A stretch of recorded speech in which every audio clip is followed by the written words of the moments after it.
ये क्या नमस्कार दोस्तों, राम राम शक्ल, welcome back with new video guys. मैं ऑल इंडिया ट्रैवल कर रहा हूँ और अभी मैं हूँ अगस्त्य मुनि, ये आश्रम है और यहीं पे कल रात को हमने एक गाय को बचाया था और उससे अभी हम जाके कांटेक्ट करेंगे कैसा क्या हाल चाल है। वैसे हमने रात को ही पहुँचा दिया था, बाकी इन्फॉर्मेशन ली नहीं है।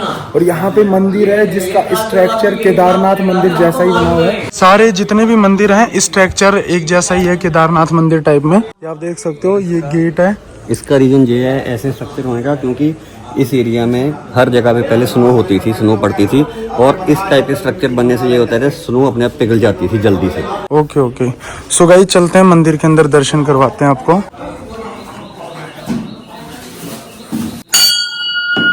ये मंदिर था, अब चलते हैं बाहर भाई, क्योंकि दर्शन हो चुके हैं। बहुत अच्छा मंदिर था अंदर। ये दूसरा मंदिर है, इसमें भी चलते हैं गाइस।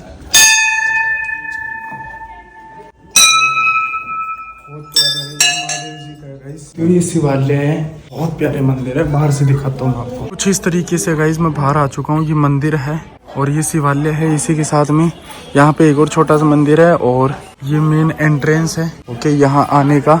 और ये आश्रम टाइप में छोटे छोटे बने हुए हैं और ये विश्राम घर हैं जिनमें स्टे आउट कर सकते हैं बाहर का कोई भी। और यहाँ पे भी छोटी छोटी शिवलिंगें लगी हुई हैं, देख सकते हो बैक साइड का। ठीक है, कुछ इस तरीके से। और इसी के पास में यहाँ पे भैरव बाबा हैं। बाकी चलते हैं महाराज जी से भी थोड़ा ये इतिहास जानते हैं, उसके बाद अपनी राइड को कंटिन्यू करते हैं।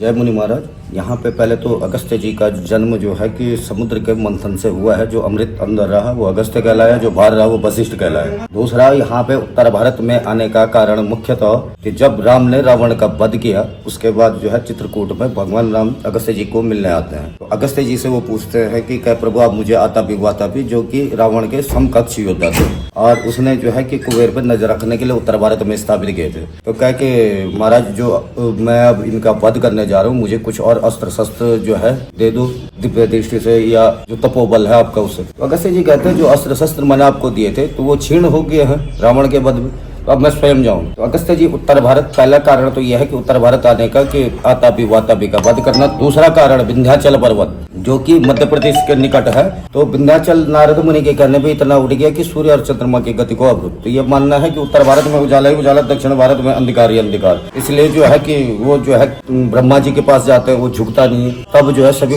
भगवान विष्णु जी के पास जाते हैं। भगवान विष्णु जी कहते हैं कि मैं भी कुछ नहीं कर सकता हूँ, अगस्त्य जी कर सकते हैं, क्योंकि अगस्त्य का शिष्य है। तो तब अगस्त्य जी जो है कि जैसे विंध्याचल जी के पास आते हैं वो दंडवत प्रणाम के लिए झुकते हैं। तो अगस्त्य जी की पत्नी लोपामुद्रा जो कि उन्हीं की दिए हुए वरदान से विदर्भ नरेश के घर में पैदा हुई थी, तो उनसे उनका विवाह हुआ। तो अगस्त्य जी के जैसे ही ऊपर आते हैं तो उन्होंने पूछा कि मैं खाऊंगी क्या उत्तर भारत में। तो उनके साथ जो है कि 12 विश्वविजयी राजा अपने राजकोष का धन लेके, जिसमें रणजीत है, कर्माजीत है, कोंगाजीत है, वोडाजीत, पाथाजीत, त्रासाजीत, चंद्राजीत, लाटाजीत, ये ऐसे हैं। उनको लेके जो है सभी लोग अपना और 64 प्रकार के गोत्रों के ब्राह्मण, वैश्य, शूद्र सभी लोग, क्षत्रिय ये आए, उनका पूरा एक जत्था। तो जैसे ही वो ऊपर गए तो यहाँ ऊपर एक गांव है सिल्ला बामन गांव, वहाँ पे जो है आतापी वातापी रहते थे। तो वो क्या करते थे कि जो भी ब्राह्मण वहाँ पे पूजा अर्चना करता, भोग लगाता, भोग के बाद शंख ध्वनि होती तो वो जो है सूक्ष्म रूप धारण करके आतापी, जैसे ही पहला निवाला खाते ब्राह्मण लोग तो उसमें सूक्ष्म रूप धारण करके पेट में घुस के पेट फाड़ के बाहर आते और दोनों मिलकर खाते। तो अगस्त्य जी जा ही रहे थे यात्रा पे, तो उन्होंने जो है कि एक खेत में काम करती हुई महिला रोती हुई मिली। उन्होंने पूछा माता जी क्यों रो? उन्होंने वही वृतांत सुनाया कि मेरे पति का अंत हुआ, पुत्र का हुआ, आज फिर हमारा पोता है 5 साल का, हमारा वंश, ऐसे में कई ब्राह्मणों के वंश नष्ट हो गए। तो अगस्त्य जी ने कहा कि ऐसा माता जी आपके बल्ले की पूजा मैं कर लूंगा, आज के बाद ऐसा नहीं होगा। जैसे ही वो मंदिर में गए उन्होंने अपने अनुयायियों को, शिष्यों को और पत्नी को सबको मना किया कि भोजन कोई नहीं करेगा। अगस्त्य जी ने जैसे ही भोजन किया तो उनको आभास हुआ कि पूजा अर्चना के बाद कि वो भोजन में के आतापी पेट में घुस गया। तो उन्होंने कमंडल से भस्म निकाली, पेट पे मल दी, आतापी को जो है पेटी में भस्म कर दिया। और वातापी ने देखा ये बड़े चाव से खा रहा है, वो प्रहार के लिए दौड़ा। तो अगस्त्य जी ने 9 दिन 9 रातों तक स्वयं युद्ध किया। जब वो थक गए तब उन्होंने 7 देवियों को प्रकट किया, कोक से कुकमांडा को, नाग से नगरासेन, पीठ से पीठासेन, ऐसे ही 7 देवी जो कि काली का स्वरूप थी। इनको अनुमति दी कि आप युद्ध करो, खून खप्पर में इकट्ठा करके अंतिम दफे पी जाना। तो ऐसा करने में एक दैत भागने में सक्षम हुआ। वो लोग जो है 18 दिन उन लोगों ने, 7 देवियों ने जो है युद्ध किया। तो हो गया 27 दिन। उसके बाद जो है कि 28वें दिन एक दैत भागने में सक्षम हुआ कि जो कि बद्रीनारायण जी की शरण में गया। तो अगस्त्य जी जो है बद्रीनारायण जी के पास जाते हैं, बोलते हैं कि प्रभु इसको छोड़ दो। तो बद्रीनारायण जी कहते हैं शरण में आए हुए को मैं निराश कैसे कर दूं? आप ही की शरण में क्या विंध्याचल को आपने झुकाया तो आपने निराश किया, आपने बोला ना कि मैं वापिस आऊंगा कर। तो फिर अगस्त्य जी बोलते बिना शंख ध्वनि की विष्णु पूजा अधूरी है। अगर यहाँ पे शंख ध्वनि होगी तो कई ब्राह्मणों के वंश फिर नष्ट होंगे। तो वहाँ पे जो है कि बद्रीनारायण जी कहते हैं कि ऐसा प्रभु का है कि आज के बाद पूरे विश्व में बद्रीनाथ धाम में ही बिना शंख ध्वनि की मेरी पूजा पूर्ण मानी जाएगी। फिर अगस्त्य जी ने कहा मैं क्या करूँ, तो उन्होंने कहा आप तपस्यारत लो। तो अगस्त्य जी ने जो है कि इस स्थान को चयनित किया। यहाँ पे आयुर्वेद, शल्य चिकित्सा, नाड़ी और तुम्हारा बिजली के जन्मदाता रहे हैं। अगस्त्य जी ने जो है कि जैसे कुष्ठ रोग संबंधित आयुर्वेद जो है कि वो किया। जैसे कि महर्षि वाग्भट ने जो है कि हृदय रोग के लिए जो है कि जो आज जो है अटैक बोल रहे हैं, वो उस जमाने में जो है रिसर्च किया। वैसे ही अगस्त्य जी ने आयुर्वेद में कुष्ठ रोग का या किसी गाय का जो है कि दूध में जो है कि एक 3 थनों में दूध आता है, एक में खून आता है। तो अगस्त्य जी का जो ये मैदान है नीचे, उसमें जो है कि वो कहते हैं कि धूप चढ़ के आओ, क्योंकि धूप में 365 गुण औषधि के हैं। तो धूप चढ़ने के बाद जो है कि फिर कहे मेरा भोग जो है प्रसाद ग्रहण करो, जो पूजा जो भी ब्राह्मण रहता, तो चाहे एक निवाला खाओ, कहे कि वो भोग ग्रहण करो, सात्विक ढंग से रहो। तो उससे उनका काफी इलाज हुआ और काफी लोगों का इलाज किया है उन्होंने। बाकी आप पूछ रहे थे कि ये मंदिर ऐसा क्यों है, तो ये मंदिर जो है आदि गुरु शंकराचार्य से पहले कत्यूरी शासक हुए हैं यहाँ पे। तो कत्यूरी शासकों ने जो है 5वीं 6वीं सदी में इन मंदिरों का निर्माण किया था। तो उनका जो आर्किटेक्ट का जो वो था मैप, वो उनकी उपस्थिति दिमाग की। इस तरीके से जो है कि मंदिरों का निर्माण। धन्यवाद, थैंक यू सो मच। ये कहानियाँ रही हैं इस जगह की, और अपनी यात्रा को कंटिन्यू करते हैं। बहुत प्यारा आश्रम था, फिर आएंगे दोबारा इस जगह। हर हर महादेव दोस्तों, जैसे कि आपको पता है कि हम साइकिल से ऑल इंडिया ट्रेवल कर रहे हैं, और कल हम पहुंचे थे अगस्त मुनि, और जैसे कि जहां के बारे के पौराणिक इतिहास भी हमने जाना, और हमें एक बात पता चली है कि जहां पे जो पीछे आप देख सकते हो ये मैदान है, अगस्त मुनि मैदान से नाम से जाना जाता है। और जहां की एक मान्यता थी अगस्त मुनि जी से, उन्होंने आयुर्वेद में काफ़ी कुछ उन्होंने एक रिसर्च की थी, काफ़ी उन्होंने बीमारियों का इलाज ढूंढा था। और एक पौराणिक मान्यता है कि जहाँ पे अगस्त मुनि जी का जो मैदान है, यहाँ पे अगर आप धूप में घूमते हो, आपको कुछ रोग की प्रॉब्लम है, आप धूप में घूमते हो, और वहाँ पे आप धूप चढ़ने के बाद मुनि जी के आश्रम में आके अगर आप उनके प्रसाद का एक निवाला भी खाते हो, तो आपका जो रोग है वो दूर हो जाता है। दूसरी मान्यता ये थी, अगर गाय को कोई प्रॉब्लम होती थी, गाय को बीमारी होती थी, तो इस मैदान में घास चरने से गाय बिल्कुल तंदुरुस्त हो जाती थी, और घास ऑटोमेटिकली बढ़ती रहती थी। और घास ऑटोमेटिकली बढ़ती रहती थी। लेकिन आज के टाइम पे जो है, जो मैदान को तब्दील किया जा रहा है एक स्टेडियम में, और इसकी जो ग्राउंड है उसमें सिंथेटिक ट्रैक बनाया जा रहा है। लेकिन हमारा मानना ये है कि ये हमारी पौराणिक धरोहर को नष्ट किया जा रहा है, और हम सभी से निवेदन करते हैं कि इस बात का आप विरोध करें, और जो जितना हो सके आप इस आश्रम की और मैदान की बचाव के लिए आप अपना योगदान डालें, और यही आप सबसे हमारी विनती है। और गाइज, इस रूट से कोई भी ट्रैवलर आता है, पैदल यात्री या साइकिल ट्रैवलर, बाइक राइडर, तो इस जगह को प्रमोट जरूर करें, ताकि ये सेव रहे। और अगस्त मुनि जी का आश्रम है, उनसे जुड़ा हुआ है ये ग्राउंड, तो उनको वापस मिल जाए, ताकि श्रद्धालुओं के लिए भी बेस्ट रहेगा। और अभी गवर्नमेंट इस पे एक तरीके से कब्जा कर रही है। बाकी चलते हैं गाइस आगे। फाइनली हम यहाँ आ चुके हैं। कितने प्यारे लग रहे हैं घर। ये भी अगस्त मुनि है आई थिंक। यहाँ पे लोग बजरी इकट्ठी कर रहे हैं भाई नदी से। बाकी चलते हैं, चढ़ाई दिख रही है थोड़ी सी ढलान के बाद। यहाँ से शुरू होता है सोडी है गाइस, प्यारा सा सोडी, छोटा सा। इस दी एंड हो चुका है यहाँ पे। देखो गाइस बेड़िया, ये देखो पानी पीने के लिए आया भाई इस हाट पुल के पास में। और यहाँ तक आई थिंक अगस्त मुनि की बाउंड्री आती है। और गौरीकुंड यहाँ से 52 किलोमीटर है, और चंद्रपुरी 1 किलोमीटर बचा हुआ है। अगस्त मुनि से 4 किलोमीटर था, अब 1 किलोमीटर बचा है, मतलब 3 किलोमीटर आ चुके हैं। अभी हम इस जगह पे पहुंच चुके हैं, उस पुल से काफी आगे आ चुके हैं, नदी के साथ में ये पहाड़।